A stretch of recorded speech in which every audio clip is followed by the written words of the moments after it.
Alrighty, right, so last weekend, I only spent a few hours on it on the weekend, but I did some time on there today. So basically weekend, all I did was just clean, did some more work pulling back the wiring, just making it a bit more easy to access.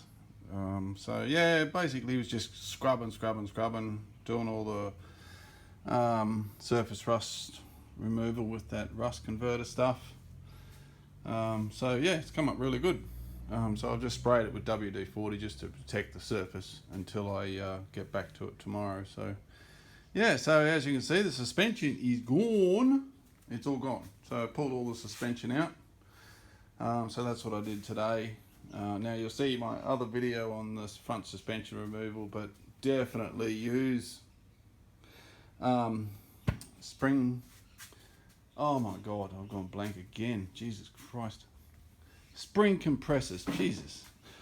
Spring compressors on the front, it just saves you a lot of mucking around. So I chucked them on, 2 seconds to put them on, and saved me probably 10 minutes of stuffing around trying to get the upper control arms out.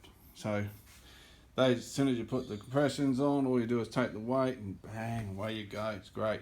So I took all the wheel alignment measurements and numbers before I pulled it out, just so when I put the new stuff in, at least then it's close.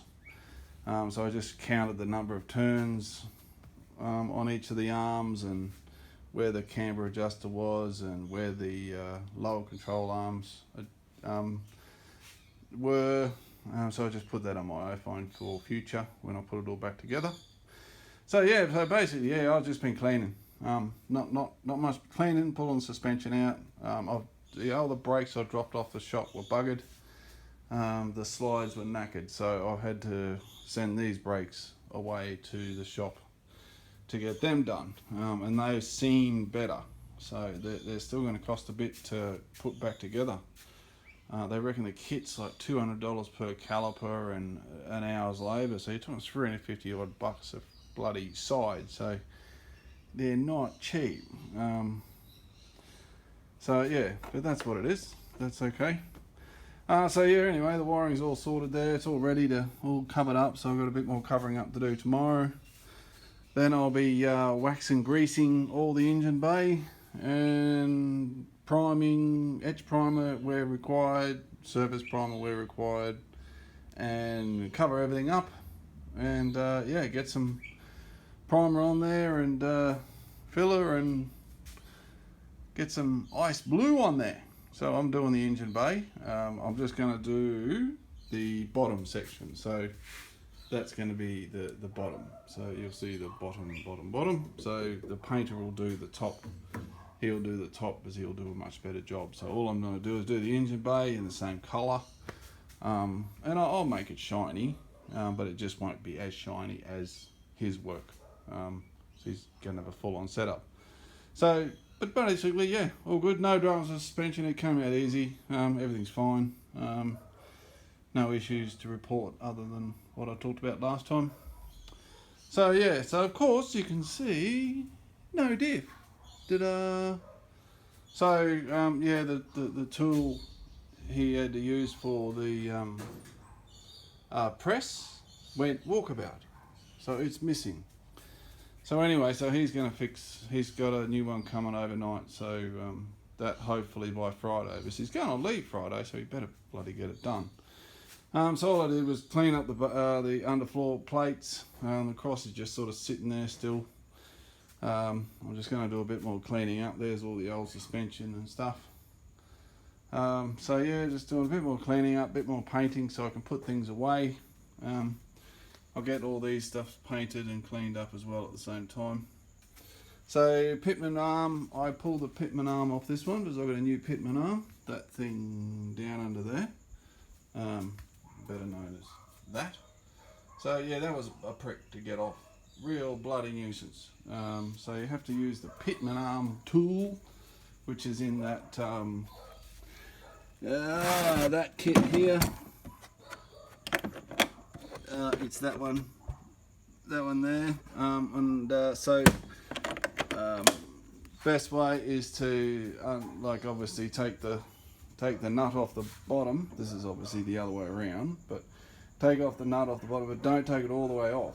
So leave it on 4 or 5 turns, because the pitman arm tool actually fits inside the nut perfectly.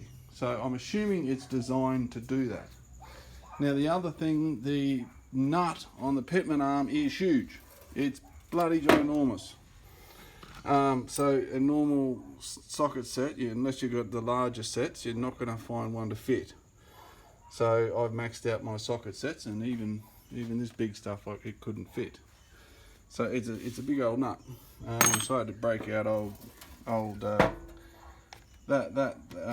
this is a big bugger. So old, whatever, half or 3, whatever they call it, the biggest set, whatever. So anyway, that's where I'm at too. So that was all my paint, $400 worth of miscellaneous paint and bits and pieces and everything like that. So that's all ready to rock and roll. So they estimate 6 cans of ice blue for the engine bay, plus 3 cans of clear, plus the surface primer, edge primer, yada yada. So I am not going to do a video on my painting. There are many people who are way better than me. So anyway, that's where we're up to. Everything's going well, looking good. So yeah, so hopefully I'll just spend a couple of days painting. I'm just going to drop the sheets from the roof. I've got some drop sheets. I'm just going to drop it down from the roof, and that'll stop the paint going everywhere, and I'll just put a fan on top of the car to blow it out that door. So that should be fine. I'll do my own little homemade thing just to stop the paint going everywhere.